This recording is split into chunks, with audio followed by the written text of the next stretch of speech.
Electoral bond एक रहस्यमयी चंदा जिसे सुप्रीम कोर्ट ने असंवैधानिक करार तो दिया, पर असंवैधानिक तरीके से लिए गए धन को इस्तेमाल करने से रोका या नहीं, क्या आप जानते हैं? वैसे आपको जानने की ज़रूरत महसूस भी नहीं हुई होगी। खैर, आपकी ज़रूरत का ख्याल आप ही रखें तो बेहतर। मुझे कुछ ज़रूरत की बात बतानी है इसी से संबंधित। आपको याद दिला दूं, इलेक्टोरल बॉन्ड वित्तीय वर्ष 2017-18 में बाजा गाजा के साथ पेश की गई थी।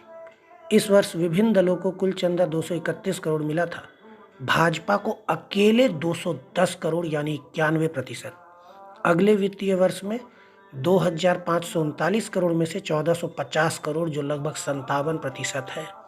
इसी प्रकार कुल असंवैधानिक चंदा के तौर पर पिछले 6 वर्षों में 8,970 करोड़ इकट्ठा करने में सभी दल सफल हुए। अकेले भाजपा के खाते में आई 6,566 करोड़, जो 73% है। बाकी के 27% असंवैधानिक चंदा देश के अन्य 19 दलों को मिले। कांग्रेस को कुल 1123 करोड़ यानी 12.5%, बाकी के 18 दलों के हिस्से 14.5% ही आई। मात्र सीपीआई ऐसी दल है जिसने एक भी पैसा इस तरह से नहीं लिया। एसडीएफ को मात्र 50 लाख मिले और एमजीपी को 55 लाख। 1 करोड़ जेएमएम के हिस्से आई। एक बात जो गौर करने वाली है वो ये कि जो जानकारी एसबीआई ने कोर्ट को दी है उसके बारे में किसी को कुछ पता ही नहीं है।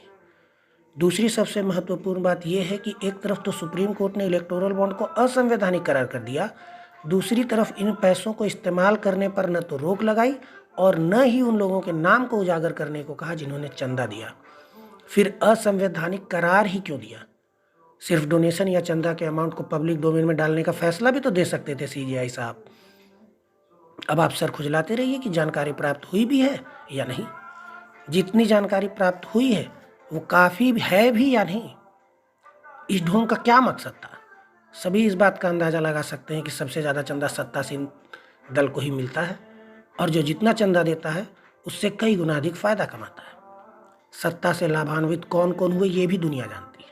इलेक्टोरल बॉन्ड नहीं था तब भी तो चंदा लिया दिया जाता था और अब भी तो ये जारी ही रहेगा। तो फर्क क्या पड़ता है किसी को?